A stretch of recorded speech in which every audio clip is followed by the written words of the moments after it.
Have you ever quietly wondered, after everything I've done for my children, why do I now feel invisible? You gave your life to raise them, sacrificed your dreams, held back tears, and poured your heart into every meal, every bedtime story, every word of advice. But now, they've grown, and somewhere along the way, respect faded, conversations became distant, and your presence felt optional. This video is for every parent who's felt that silent sting. But more than that, it's for anyone in the second half of life who wants to stop begging for love and start living with self-respect, peace, and purpose. You'll learn the subtle difference between love and self-erasure, why your silence has power, and how Carl Jung's teachings can help you reclaim your voice without conflict or guilt. We'll also explore how to set boundaries with grace, stop being emotionally dependent on your children, and find meaning in life's quiet moments. This video will awaken something in you. This video will awaken something in your life that ever felt unseen, unheard, or unloved, not because you lack love, but because with us until the end, because you're healing. B&W Second Beginning starts right here. If you haven't subscribed to our channel yet, please click the subscribe button and ring the notification bell to stay updated on all our latest content. Carl Jung, with his profound understanding of the human soul, once said that life is divided into two great cycles, the morning and the afternoon. That wisdom has always resonated with me deeply because it speaks to something many of us feel but don't always know how to name. In the first half of life, the morning, we are charged with energy, ambition, and a need to create a name for ourselves. We chase success, status, and identity. We try to become someone in the eyes of the world. We pour ourselves into our careers, build families, and take on responsibilities that shape our place in society. We're so busy doing that we rarely pause to simply be. We give our all. We sacrifice sleep, time, dreams, and even parts of ourselves just to fulfill the roles we've accepted: employee, parent, spouse, and provider. We do it out of love, duty, and sometimes fear of not being enough or being forgotten. But Jung, with his gentle brilliance, reminded us that the values that carry us through youth achievement, competition, validation, are not the same ones that will carry us through the afternoon of life. And that truth hits hard. There comes a moment, often quietly and without warning, when the things that once made us feel alive lose their sparkle. Not because they were wrong or meaningless, but because we have changed. Life is asking something different from us now.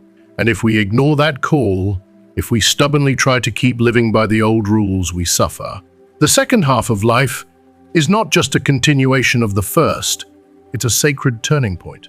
It's softer, deeper, and more intimate. It's not about proving anything to anyone anymore.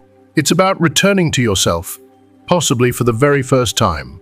It's about letting go of roles that have run their course, shedding old identities like worn-out clothes, and listening to the whispers of the soul.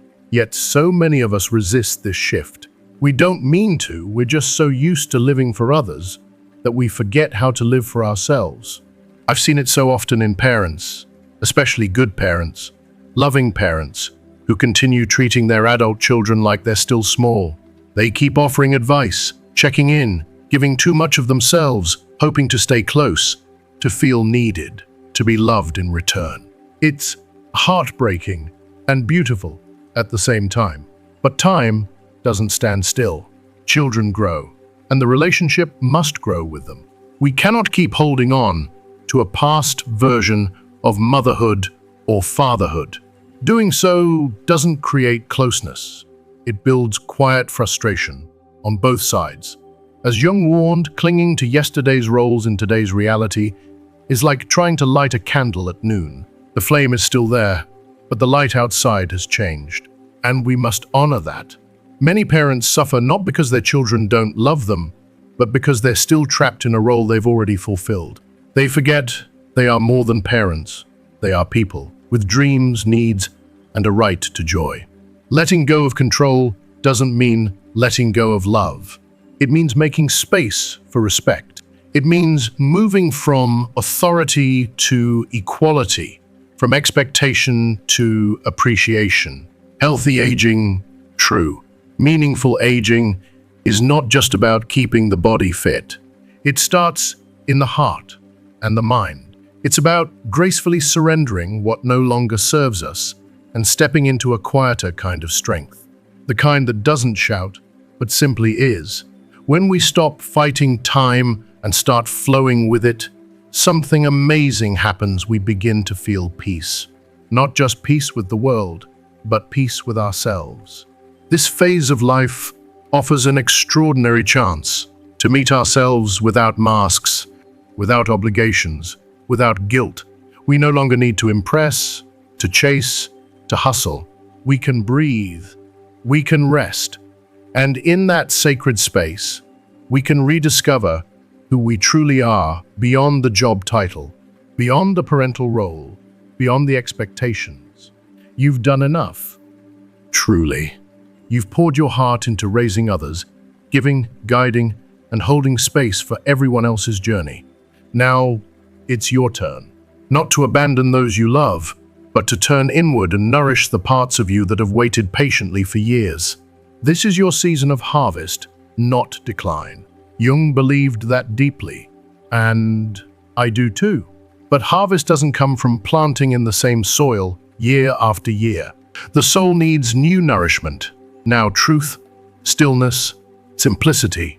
And if you're brave enough to answer that inner call, you might find that the richest, most beautiful part of your life is unfolding right now quietly, like a sunrise. Still, many parents equate love with sacrifice. And yes, love is a sacrifice sometimes. But love without boundaries, love without rest, becomes martyrdom. I've seen far too many people I care about erase themselves in the name of devotion. They become shadows of their former selves, exhausted, unrecognized, invisible. And that's not what love should cost us.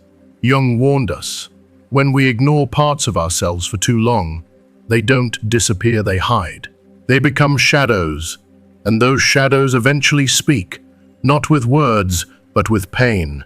The pain of resentment, the ache of feeling forgotten, the quiet sadness of always being the giver, never the receiver. Often, in an attempt to stay needed and to feel valuable, many older parents make themselves constantly available. They wait by the phone, offer help without being asked, and stay silent when they should speak. And in doing so, they unintentionally teach others to take their presence for granted. But here's the truth. Your worth was never meant to be measured by your usefulness. You are worthy simply because you are. The second half of life invites you to believe that, to embrace that, and to finally live not for others, not for roles, not for expectations, but for your soul. Let this be the beginning of something beautiful. But here's something most people don't talk about: this boundless presence, this constant availability, this tireless giving from parents who love too deeply. It can backfire in heartbreaking ways. Instead of drawing your children closer, it can quietly push them away, not because they're cruel or ungrateful, but because human beings often fail to value what seems endless and ever-present. We're wired to cherish what holds its shape, what stands firm, and what reminds us that it too has needs and limits. When moms and dads bend too much, when they shape-shift endlessly to accommodate others, they risk becoming invisible, not because they're not loved, but because their edges have disappeared. Their identity melts into everyone else's needs, and somewhere along the way, their children stop seeing them as individuals. That's not how respect is built. It's how it's slowly lost. And let me be clear, this is not an argument against kindness, generosity, or loving with your whole heart. No, those are beautiful qualities that the world needs more of. But love without boundaries is not love. It's self-neglect in disguise. True love honors both the giver and the receiver. It requires clarity, not martyrdom. The affection that is rooted in self-respect is the kind that lasts, the kind that teaches others how to love you in return. When you never say no, when you remain silent after being hurt, when you tolerate mistreatment, in the name of keeping the peace, you are unintentionally sending a dangerous message that your feelings don't matter, that your needs are negotiable, that your presence is a given. And over time, people start to believe it. They stop checking in. They stop appreciating you. They assume you'll always be there, no matter how absent they become. But respect isn't born from sacrifice alone. It's born from mutual recognition, from two souls who see each other, stand before one another fully. And that can only happen when you stand in your light. When you reclaim your time, your energy, your voice, not with drama, not with accusations, but with calm, steady dignity. The kind of quiet power that comes from knowing you are worthy. Carl Jung once said that what we stop being doesn't vanish, it waits in the shadows. It waits to be remembered. When you spend years erasing yourself, when you ignore your truth to keep the peace, there will come a day when your body, your spirit, or your mind says, enough. It might come in the form of anxiety, sudden sadness, or a deep, unshakable emptiness. That pain isn't weakness. It's not failure. It's a sacred call, a signal from your soul that you have wandered too far from yourself. And no, you don't need to scream for recognition. You don't need to beg for your children's attention. What you need, what you deserve, is to remember who you are. The beautiful, complex, vibrant person beneath the layers of service and sacrifice. The one who once had dreams, preferences, and boundaries. When you begin to treat yourself with tenderness, others take notice. It shifts the air. It shifts the dynamic. Slowly, subtly, the relationship rebalances. Where there were once demands, there is now presence. Where there was expectation, there is now respect. This isn't about punishing your children with silence or cutting them off out of spite. It's about rediscovering yourself, not just as a parent, but as a person. It's about filling your days with purpose, with laughter, with stillness. It's about allowing yourself to take up space again in your own life. And when you do that, when you come home to yourself, something miraculous happens. Others begin to see you again, maybe for the first time in a long time. Self-erasure is not a virtue. It's a slow death of the spirit. Unlimited giving may look noble on the outside, but over time it breeds quiet sorrow. And love, the kind of love you crave deep in your bones, does not come from disappearing. It comes from showing up as your full self, teaching your children to truly see you start. When you choose to see yourself again, there comes a moment in life, often after decades of racing, running, and responsibility, when everything slows down. The house grows quiet. The calendar becomes blank. The roles you wore like armor begin to slip off. Your children are grown. The daily chaos that once consumed you is now just a memory. And in the stillness that follows, many people feel something unexpected, a haunting emptiness. If you are still watching this video and find these lessons helpful, please comment number 1 below to let me know that you are still watching this video with me. It's not just loneliness. It's a strange, soul-level silence. A realization that something has ended, and you're standing on the edge of something new, but you don't yet know what it is. That moment can be terrifying. But Carl Jung, in his deep wisdom, saw it not as a tragedy, but as a sacred invitation. To Jung, that emptiness was not a void. It was the soul whispering, "Now it's your turn."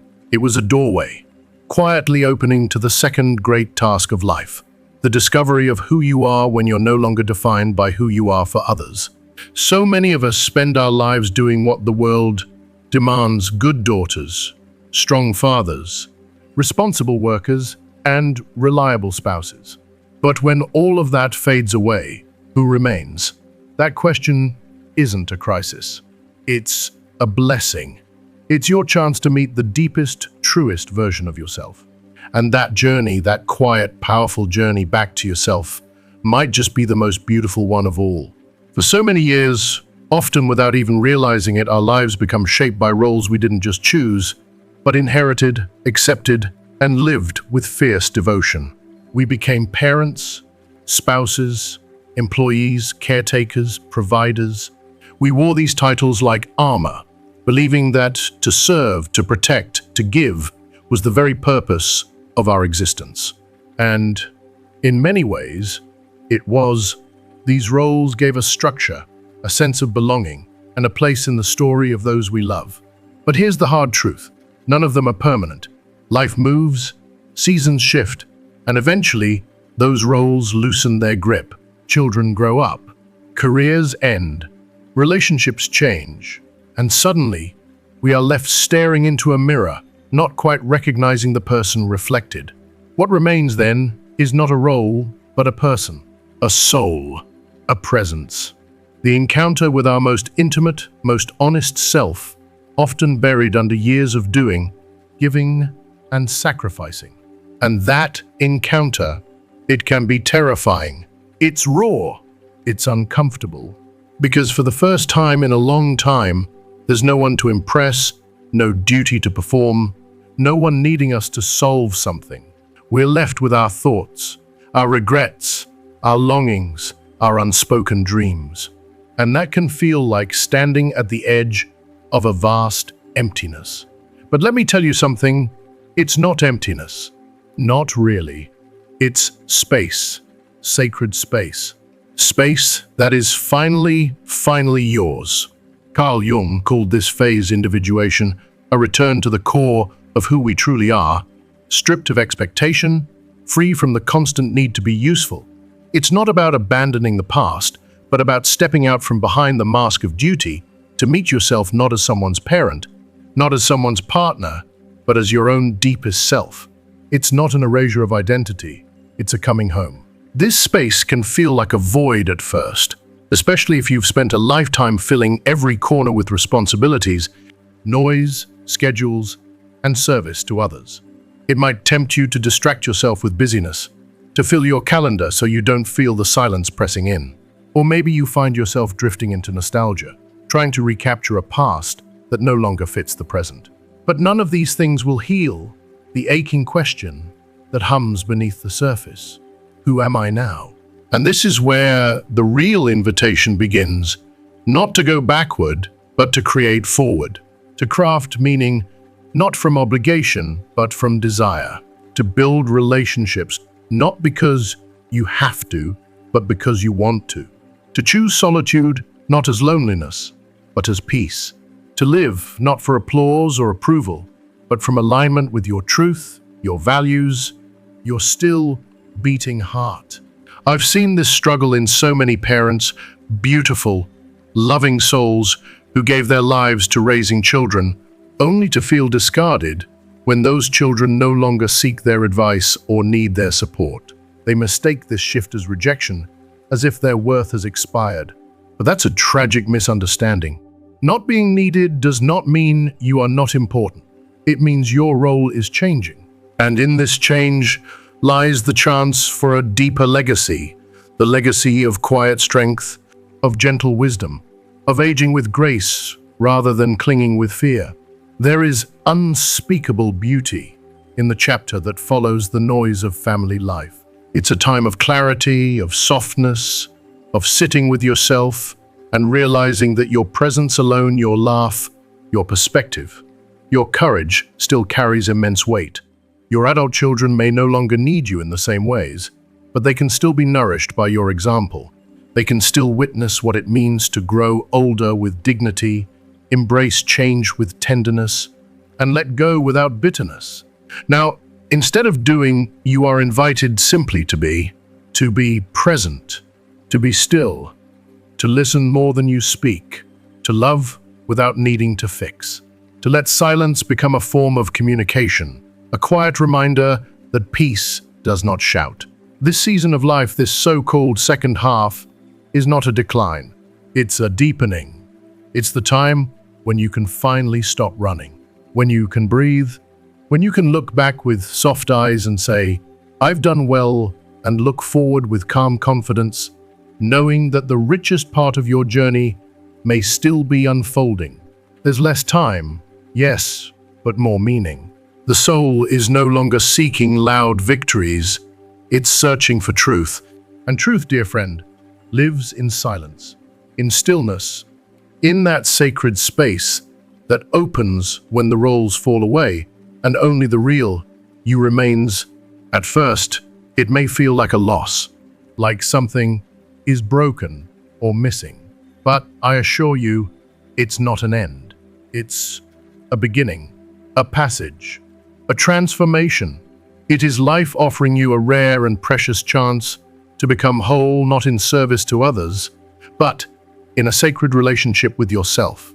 So if you feel that familiar ache, the ache of wondering who you are now that the roles have faded, don't panic. Don't rush to fill the silence.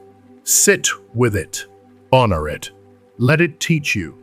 Because in that silence lives the truth you've been too busy to hear. And that truth might just be the most beautiful thing you've ever known. There comes a time in life when the noise fades, the rushing, the striving, the proving it all begins to quiet. And what's left isn't emptiness in the painful sense, but a spaciousness that feels different, lighter, more honest, more you. Carl Jung once said that the soul doesn't shout, it whispers. And it's only in the second half of life, when the roles start falling away, when the outer world demands less of our attention, that we're finally able to hear it. Not with our ears, but with something deeper. That soft inner voice that we ignored while raising kids, paying bills, meeting expectations. It was always there, patiently waiting for us to slow down enough to listen. This is the sacred invitation of emptiness, not to give up, not to despair, but to begin again. To begin without masks, without rushing to be useful, without the exhausting urge to please everyone around you. This is not the end. This is the beginning of living not for approval, but for meaning. Not for others, but from your center. Throughout our lives, we instinctively seek outside of ourselves what we believe we're missing. When we're children, we project our need for safety and love onto our parents. As we grow, we look to partners to give us security, identity, even self-worth. Later, when we become parents, we unconsciously pour our dreams, our sense of continuation, into our children, hoping they'll carry forward not just our name, but our meaning. It's so human, so understandable, but also so deeply fragile. Jung spoke of this with clarity and compassion. He called it the process of projection, and he believed it was at the heart of much of our inner suffering. We give others the responsibility of holding parts of ourselves. We say, "You make me feel worthy," or "You complete me." But Jung reminds us, this is not love, it's dependency. And dependency, especially emotional dependency, becomes a quiet thief. It robs us of peace. It steals our autonomy. And as we age, we feel the consequences more and more. Because eventually, life changes. Children grow up and leave home. The house becomes quieter. The phone doesn't ring as often. There's no more homework to check, no packed lunches to prepare, no late-night talks by their bedside.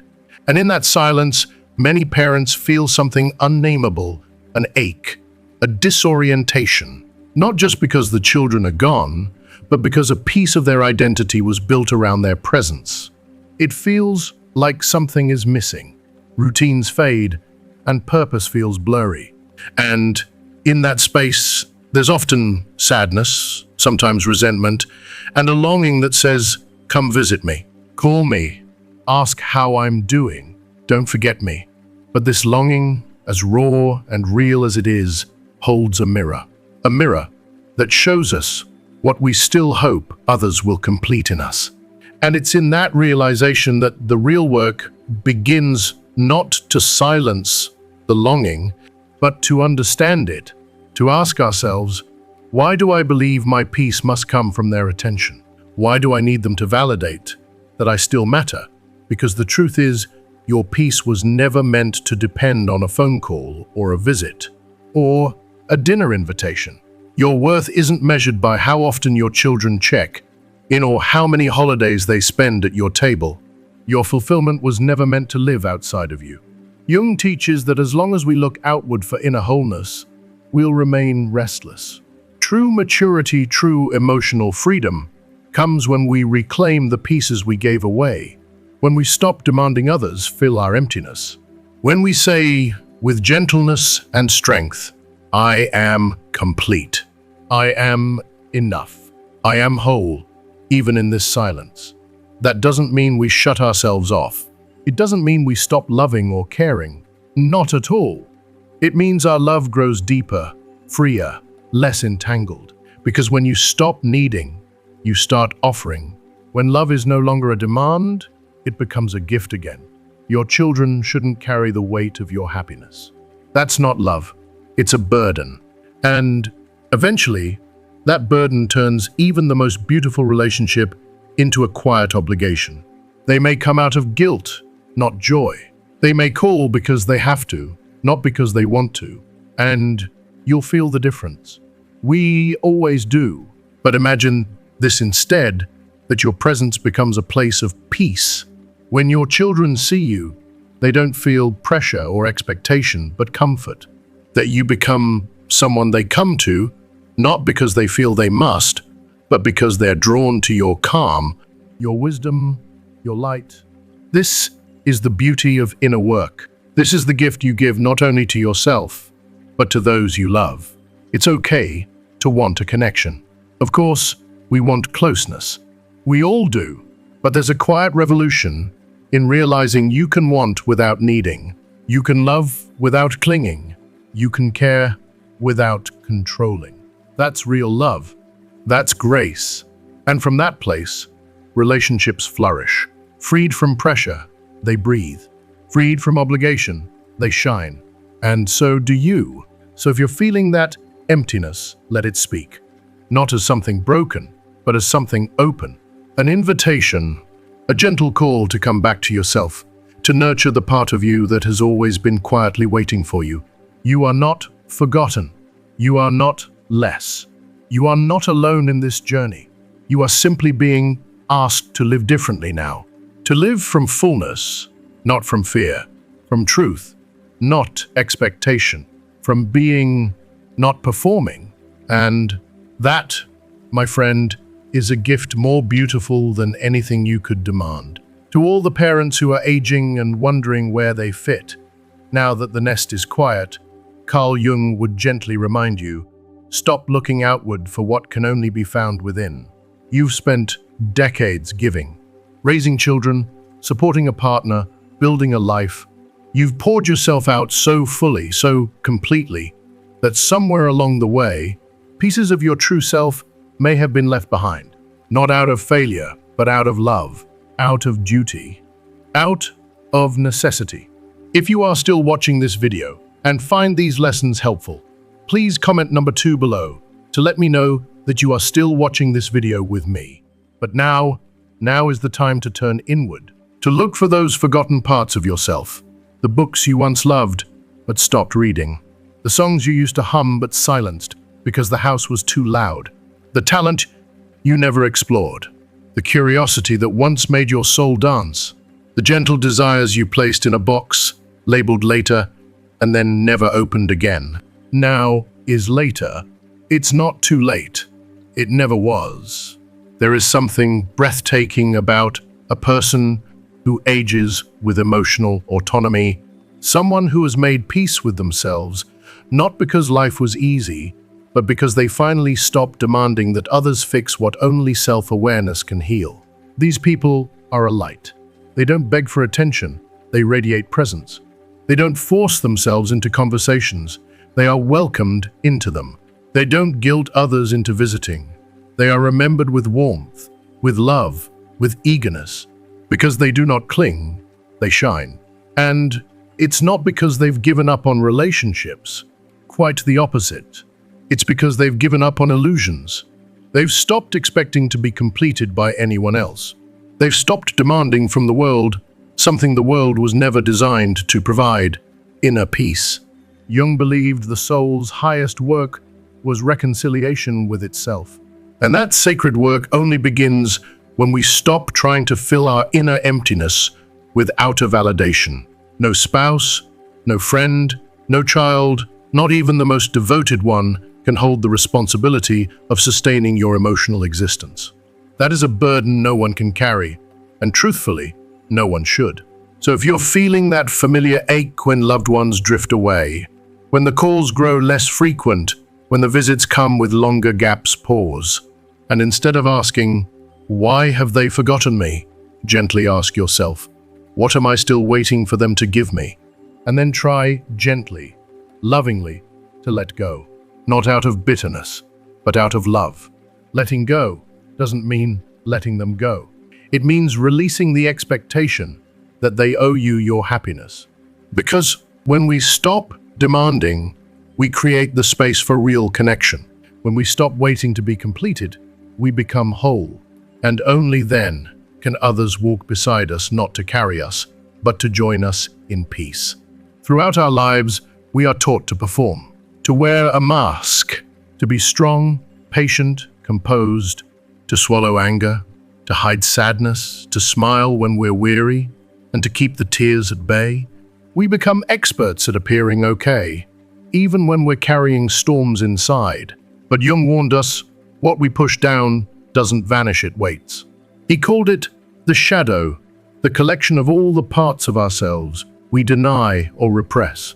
Our jealousy, our rage, our disappointments, our shame, our insecurities, our heartbreaks, our regrets. These aren't flaws. They're human. They are not stains on your soul. They are simply parts of you that have never been embraced. The longer we ignore them, the more power they gain. The more we pretend we're fine, the more those wounds begin to control us through bitterness, sarcasm, outbursts, or silent withdrawal. And this often intensifies in older age. You've spent a lifetime being the rock for your family, the dependable one, the giver, the model of strength. But what happens when you feel abandoned? When do your grown children say careless things? When they forget to ask how you are? When their lives move on and you feel left behind? Sometimes, beneath the surface, there's a whisper of resentment, a flicker of anger, a quiet grief. And it's nothing to be ashamed of. You are allowed to feel hurt. You are allowed to feel disappointed. You are allowed to admit, I gave them everything, and now I feel invisible. It doesn't make you weak. It makes you honest. And honesty is where healing begins. Because Jung reminds us, what you resist persists. What you bury deep inside will not dissolve. It will only return stronger, more painful, more destructive. The feelings you deny will find another way out. And often they explode unexpectedly, sometimes tragically. How many families have been fractured not because someone was cruel, but because someone was silently hurting for too long? Aging with wisdom means stepping into truth. It means saying, yes, I am a loving parent, and I also feel forgotten sometimes. Yes, I am grateful, and I'm also grieving something I can't quite name. This is what it means to be human. To be whole, healing doesn't come from pretending to be above it all. It comes from naming the ache, from saying, I'm angry, I'm sad, I'm tired of being the strong one, and then meeting yourself in that moment, not with shame, but with compassion. It's only when we bring the shadow into the light that it loses its grip. Only then can we transform pain into wisdom. Only then can we model to our children what real emotional strength looks like, not perfection, but integration. There is such beauty in the older adult who has stopped pretending, who can cry without apology, laugh without restraint, speak without needing to be right, sit in silence and still feel whole. This is the legacy worth leaving, not one of control or guilt or sacrifice, but one of truth, of presence, of peace. Let your children remember you not as the one who always gave and expected nothing in return, nor as the one who gave and demanded everything back, but as the one who found peace in their souls. Who aged not with resentment, but with grace? Who knew how to feel deeply, speak honestly, and let go lovingly? That is how we walk others home, not by clinging, not by hiding, but by being the light they are drawn to, not because they have to, but because they want to. And perhaps that's all we ever needed. If you are still watching this video and find these lessons helpful, please comment on number 3 below to let me know that you are still watching this video with me. The shadow within us. It doesn't need to be battled like an enemy.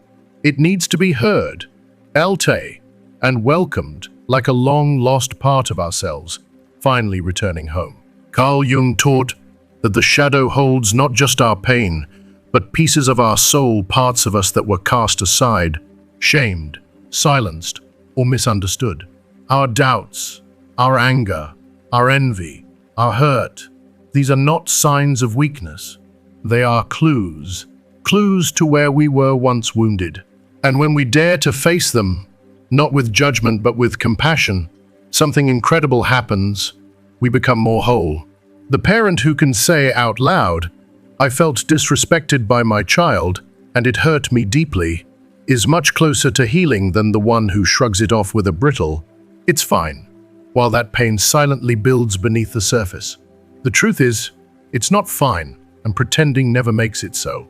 But accepting your shadow doesn't mean excusing bad behavior or staying stuck in pain. It means meeting yourself honestly. It means finally recognizing that you are allowed to be complex. That being a good parent doesn't mean being a perfect one. That being strong doesn't mean hiding your sadness. There is no virtue in emotional suppression, but there is great freedom in being real. And this is especially true in the sacred space of family relationships. When a parent, especially in later years, dare say, "I make mistakes too," or "I've felt hurt," or "this situation left me feeling unseen," it opens a new door, a door to authenticity, a door to depth. Because children, whether young or grown, carry shadows too. And when they see their parent step into vulnerability with dignity, they learn how to do the same. Healing doesn't come from flawless love. It comes from honest love, from courageous presence. Jung believed that wholeness, not perfection, was the soul's deepest desire. The soul doesn't crave absolute purity. It seeks coherence. Coherence means accepting all parts of ourselves, light and dark, proud and ashamed, joyful and grieving, and choosing to live with them in harmony, not denial. As we age, our shadow matures too. It takes new shapes. It doesn't show up as rebellion anymore or dramatic outbursts. No, in older age, the shadow becomes subtler. It becomes the quiet sadness that returns too often, the hollow feeling of uselessness, the bitterness behind a joke, the sharp comparison to others, or the silence that feels heavier than peace. And none of that is shameful. It's human. It doesn't mean something is broken beyond repair. It means there's still something asking to be seen, held, healed. Understanding your shadow doesn't mean becoming it. It means giving it a safe space. A space where it no longer needs to bang on the walls of your mind or poison your joy just to be acknowledged. When we finally listen to our shadow, it doesn't need to scream. This act, this quiet, powerful act of accepting even the hardest emotions, is one of the greatest forms of courage in mature life. It is also one of the deepest paths to inner peace. Because when you stop being afraid of what you feel, you become free. And that freedom? That's the most sacred gift you can give to yourself and to the people who love you. You see, many of us grow up thinking that the meaning of life lies in great achievements, in the visible victories, the big moments, the graduations, the careers, the weddings, the applause. But Jung offered a different truth, a softer, quieter truth, one that speaks to the soul, not the ego. For him, the soul doesn't find rest in outward accomplishments. It finds peace in inner harmony. And this harmony isn't loud. It lives in the quiet, in the ordinary, in the moments that most people overlook. As we age, those big outer movements, traveling, building, chasing, begin to slow. The body asks for more rest. The world becomes a little quieter. And then comes the question whispered from within. What still brings me joy? That question may sound simple, but it is a doorway to the sacred. Because to answer it, we have to return to the present, to the now, to what still breathes around us. Jung believed the unconscious mind speaks through symbols, dreams, and gestures, the small things. Not grand speeches, not dramatic signs, but a glance, a flower, a melody, the smell of coffee, a memory, a page in a journal. These are the soul's whispers. And to hear them, we must slow down. That's why one of the most healing practices in this stage of life is creating small, intentional rituals of meaning. Not because they impress anyone, but because they center you. Maybe it's sitting in your favorite chair each morning with a warm drink and no phone. Maybe it's taking slow walks just to feel the wind on your skin. Maybe it's singing an old song, watering a houseplant, lighting a candle at sunset, reading a poem out loud to no one but yourself. It's not about what the action looks like. It's about how much of your soul is present in it. Because in these tiny moments of stillness, we stop simply existing and begin to feel alive again. And this is something no adult child, no partner, no friend, no technology can do for you. It must come from you. Still, many aging parents hope their children will fill this inner space, more phone calls, more visits, more invitations. And when those don't come, the emptiness grows. Loneliness sets in. Resentment can follow. But Jung warned of this trap, the trap of projection. When we unconsciously place the responsibility for our happiness into someone else's hands, we give away our power. We become dependent on their presence and devastated by their absence. And yet, the way out is so close. It lies in returning to yourself. Ask gently, what is within my reach today? What can you do right now with the hands you still have, with the breath still rising in your chest, with the eyes that still see beauty? Maybe you can't do everything you used to, but maybe now, in this new season, there's time to do something you've never done. Live more consciously. You may walk more slowly now, but that only gives you time to feel the earth under your feet. You may not see every detail clearly, but the colors of the sky are still there, waiting to be admired. Maybe the house is quieter now, but that silence could finally be the space your soul needed to speak clearly. People often believe that joy comes from big life changes.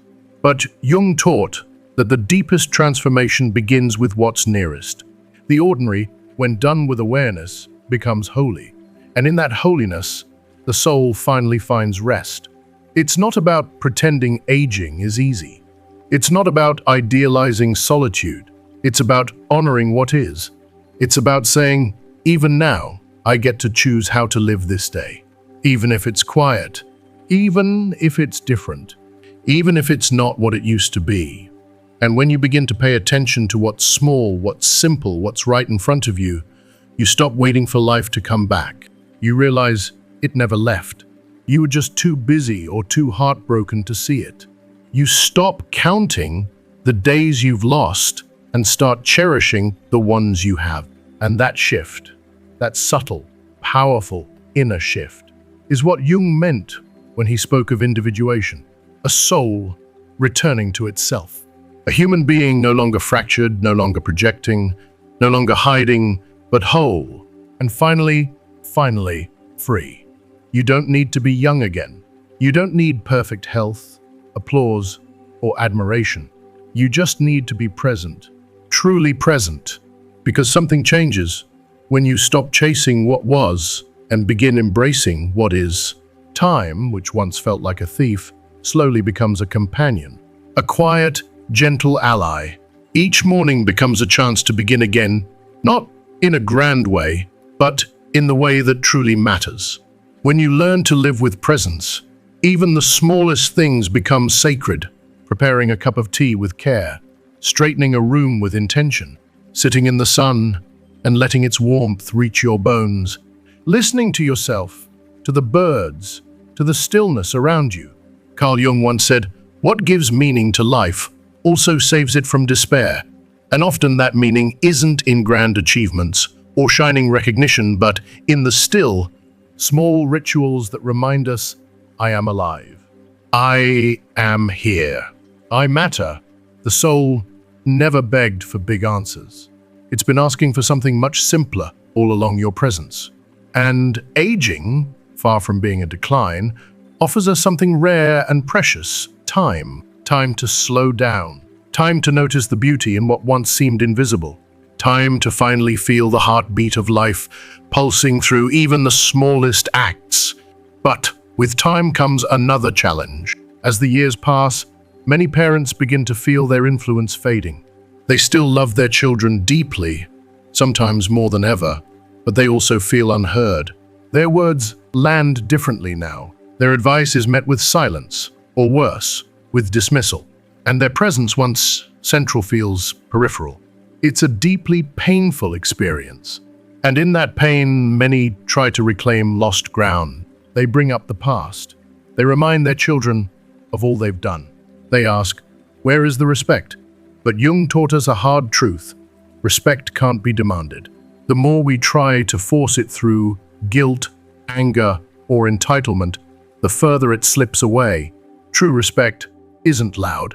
It doesn't come from reminding others of your sacrifices. It flows quietly from coherence, from the alignment between how you live and what you believe. It's born from living your truth, not to be seen, but because you know who you are. If you are still watching this video and find these lessons helpful, please comment on number 4 below to let me know that you are still watching this video with me. And that's where the struggle often lies.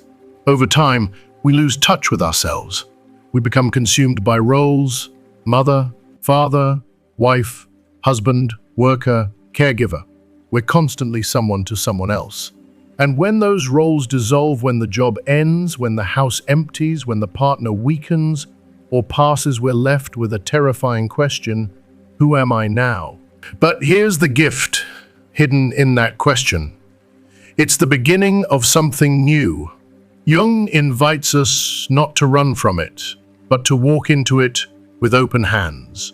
Only when you look at yourself again, honestly, gently, lovingly, can you reclaim your choices. Only then can you say, this is my life, still unfolding. And it is mine to live, with or without applause. And no, this doesn't mean you must become cold or detached. It doesn't mean pulling away or building walls. It simply means coming home to yourself, rediscovering your center. And when that center is strong, something changes in the atmosphere around you. You no longer need to explain yourself. You no longer beg for a seat at anyone's table. You simply stand in your own space, clear, kind, and unwavering. And people feel it. Your children feel it. Those around you begin to notice that you no longer demand respect, you embody it. You stop trying to win people over. You stop trying to compete. You stop bending over backward to prove your worth. Because you've remembered something too many of us forget. You were never meant to disappear in the name of love. Too many parents believe love means constant availability. To be a good mother or father, they must say yes to everything, tolerate every word, and accept every situation. But there's a difference between loving and losing yourself. There's a difference between helping and self-erasure. There's a difference between being present and being passive. Respect does not grow in those who accept everything. It grows in those who, with love, know how to say no, who can set boundaries with grace, who can walk away from hurt without creating drama, who can protect their peace without making others feel small. That is strength. That is authority, not the kind that controls, but the kind that inspires. Jung never told us to be perfect. He asked us to be whole. And being whole means knowing your light and your shadow. It means embracing your resilience and your vulnerability. It means remembering your history, but not being trapped by it. It means understanding your limits and honoring them. And when you live that way whole and coherent, you don't have to shout to be heard. Your very presence carries a quiet strength, one that makes people pause, one that makes people listen, one that says, here is someone who knows who they are. In that space, respect arises naturally. You become the kind of person others want to learn from, not out of obligation, but out of admiration. You no longer beg to be included because you've become a sanctuary of calm, of wisdom, of integrity. So to every parent wondering if you still matter, yes, you do. Not because of what you gave, not because of what you sacrificed, but because of who you are becoming. A whole person, a true self. A soul is no longer afraid to take up space. You are not here to prove anything. You are here to live fully, consciously, beautifully, even now. And that is more than enough. This kind of presence-rooted, calm whole has the power to transform relationships in ways that words alone never could. When a parent begins to rediscover their integrity, not through force, but through quiet alignment, something shifts. The entire dynamic with their children changes. Conversations deepen, tension fades. The connection becomes more honest. Why? Because the unspoken pressure is gone. The child no longer feels the unrelenting pull to fill a space that isn't theirs to fill. This is the hidden freedom we rarely speak about, the freedom we give to those we love when we stop needing them to complete us. You don't have to raise your voice to be heard. You don't have to demand to be remembered, but you do have to make peace with who you are.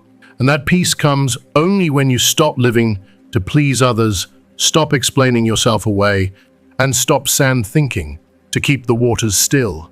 It begins the moment you choose to live for yourself, not selfishly, but with responsibility, with clear intention. Because respect real, soul deep respect is never won by begging. It's cultivated, quietly, intentionally, over time, and the very first step is remembering yourself, coming back home, not to a house of bricks and windows, but to the inner home, the sanctuary where your values reside, where your limits are honored, where your dignity waits patiently to be reclaimed. And once you arrive there, once you live from that space, the world around you changes, not because you demanded it, but because you embodied it. People begin to respond differently. They listen more closely. They watch more carefully. Not because you imposed your worth, but because you radiated it. Respect, you see, starts in the mirror. When you look at yourself with clear, gentle eyes, with honesty and love, you teach others how to look at you too. When you speak from a place of centeredness, when you move through life aligned with your truth, you show others how to meet you, not out of obligation, but from admiration. Maybe as you've walked through these reflections, drawn from Jung's profound insights, you've begun to recognize something that was always there, quietly waiting beneath the surface. Maybe you've remembered how many times you longed for a kind word, a gesture, a bit of appreciation, something small to say, I see you, I respect you, I haven't forgotten what you've done. How many times have you given and given without measure because you believed that if you just loved enough, that love would circle back as respect? And perhaps now you see the truth. Love is beautiful, but it's not always enough. To be respected, to be regarded, to be honored requires something more. It requires presence. It requires posture. Not posture for show. Not pretending to be strong when you're not. But the kind of quiet posture that comes from knowing who you are. The kind that says, I am still here. I know my worth. I stand in it not to intimidate, but to inspire. Carl Jung once said, life begins at 40. Before that, everything is just research. So if you're 60 now, or 70, or 80, let me tell you something that perhaps no one has said in a while. The research is over. The becoming is done. This is your time to be, not to strive, not to prove, not to fight for relevance, but to live in full presence, to stand in the richness of all you've learned, all you've endured, all you've given, and discovered you are not in life's leftover years. You are in life's most distilled chapter. So light the candle, brew the tea, sit in the sun, speak with the truth, say no when it matters, say yes when it's real. Let go of roles that no longer serve you. And remember, you don't need to be needed to be valuable. You don't need constant attention to matter. You only need to return home to yourself, to that quiet inner dwelling where your soul has always waited. And when you live in that place, respect will find you not because you demanded it, but because you finally became impossible to ignore. So now that you've journeyed through these powerful insights inspired by Carl Jung, I want to ask you gently, what spoke to you the most? Was it the reminder to stop searching outside for what only your soul can provide? Was it the quiet power of presence? Or the truth that real respect begins with how you see and honor yourself? We've explored the importance of emotional wholeness, the courage it takes to face our shadow, and the strength that comes from living in alignment with our inner truth. These are not just ideas, they are invitations to transform how we live, love, and relate to those around us, especially in the second half of life. Now, I'd love to hear from you. What is one thing you've learned from this video that you want to bring into practice in your own life? Is it a new boundary you'll set? A daily ritual of presence you'll begin? The courage to be more honest with yourself? Please take a moment to share it in the comments below. Your insight might be the very message someone else needs to hear today. And if you found value in this video, please leave your comment below. Don't forget to like, share this video with someone who needs it, and subscribe to our YouTube channel for more reflections, guidance, and inspiration for a life lived with depth, dignity, and meaning. Until next time, may you walk with peace, speak with truth, and live fully in your presence. You've earned it.